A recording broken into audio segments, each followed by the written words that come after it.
The Kethvar Armada had conquered 17 star systems in as many cycles. Their war vessels, sleek obsidian spears against the void, had never met meaningful resistance. The pattern was always the same. Arrive, demand surrender, obliterate any who refused, enslave the survivors. Simple, efficient, profitable.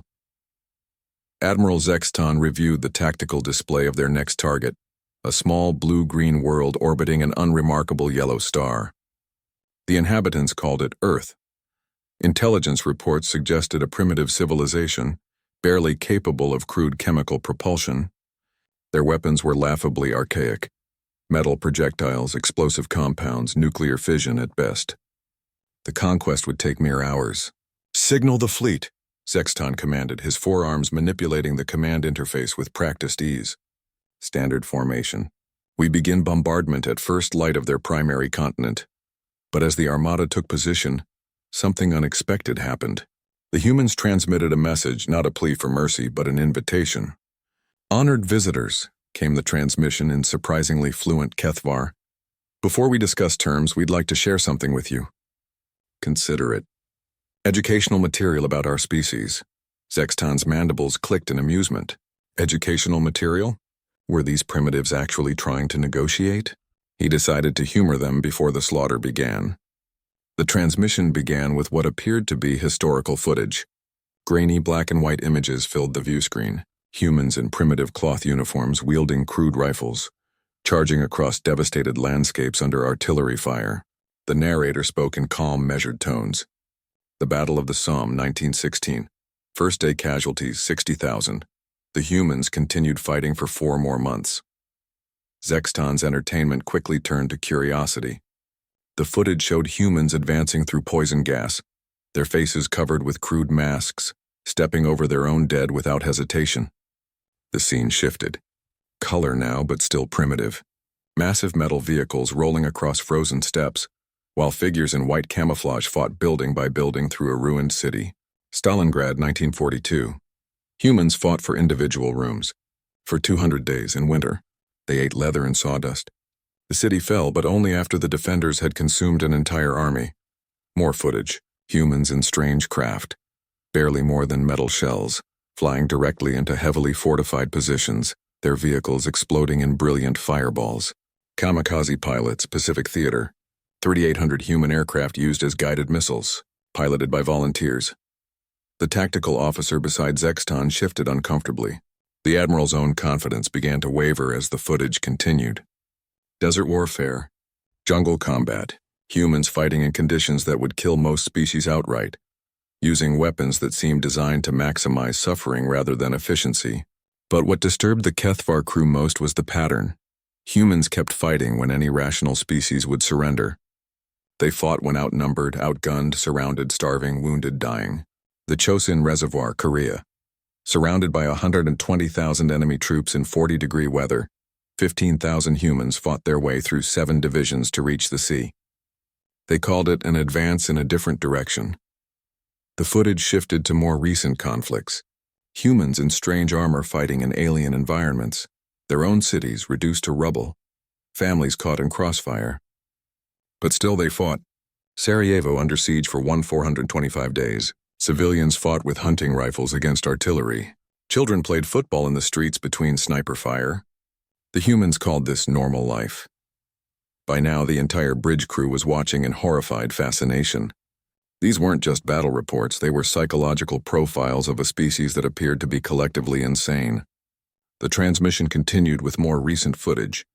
Humans fighting in impossible terrain, under conditions that would break any civilized mind. But what truly disturbed the Kethvar was the realization that all of this was humans fighting other humans.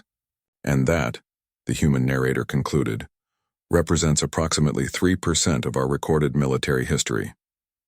These were conflicts between human tribes, nations, ideologies. We've been practicing warfare on each other for 6,000 years of recorded history, with a brief 70-year period of relative peace while we developed these. The screen filled with images of weapons that made the Kethvar's plasma cannons look like primitive clubs, fusion warheads that could crack continents, orbital bombardment platforms, self-replicating war machines, biological weapons that could sterilize entire worlds. We've been preparing for this day since we first looked up at the stars, the human continued. We've run every simulation, war-gamed every scenario, tested every weapon. We know exactly what you're thinking right now, because we've thought it too. We've been you, Admiral. We've been the invaders and the invaded, the conquerors and the conquered. We've been at war with ourselves for millennia, and we've gotten very, very good at it. The transmission paused. When it resumed, the narrator's voice had changed subtly, still calm but with an undertone of something that made Zexton's thermal sensors spike with involuntary fear. You've conquered 17 systems, congratulations. But those species were civilized. They understood surrender, recognized superior force, valued their lives over their pride. We spent 6,000 years trying to teach ourselves those lessons, and we failed every time. We don't know how to quit, Admiral. We don't know how to give up. We never learned. Images flashed across the screen. Humans fighting in spacesuits on airless moons, in powered armor beneath crushing ocean depths, in environmental suits on toxic worlds. Always fighting, always adapting, always finding new ways to kill and new reasons to die. We've militarized our entire species through trial by fire. Every human alive today is descended from survivors of countless wars. We've bred for aggression, selected for stubbornness, evolved for conflict. We are what happens when a warrior species has no worthy enemies, so they become their own worthy enemies. The final image was a simple star chart, showing Earth's position relative to the HFY fleet. We're broadcasting this on all frequencies to every ship in your armada. We want every one of your soldiers to understand exactly what they're facing. You can bombard our cities and we'll fight from the ruins. You can destroy our military and our civilians will take up arms. You can hunt us to the last human, and that human will spend their final breath trying to take you with them. A long pause. We're not asking you to leave, Admiral. We're not threatening you or making demands. We're simply providing educational material as promised. What you do with this information is entirely up to you. The transmission ended. Silence filled the HFY bridge. Zexton stared at the tactical display, his 4 hands trembling slightly. Around him, his crew exchanged nervous glances. Finally, the communications officer spoke, his voice barely above a whisper. Admiral, orders? Zexton looked at the small blue world hanging in space below them. For the first time in his military career, he truly understood the difference between conquest and survival. Signal the fleet, he said quietly. Prepare a diplomatic transmission. Sir? Draft terms of immediate ceasefire and formal non-aggression pact.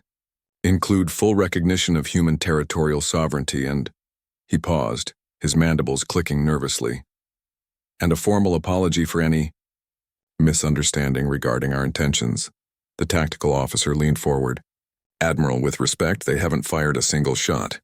Our intelligence reports were correct.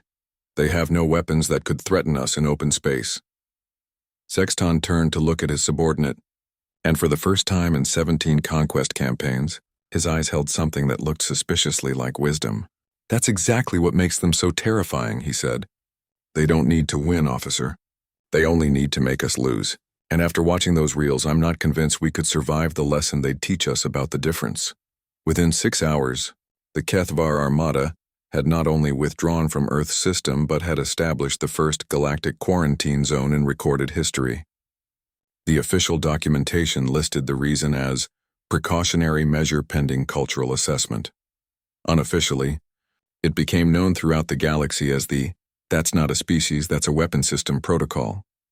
Earth remained uncontacted for another 3 centuries, during which time 17 different species independently developed the exact same policy regarding humans.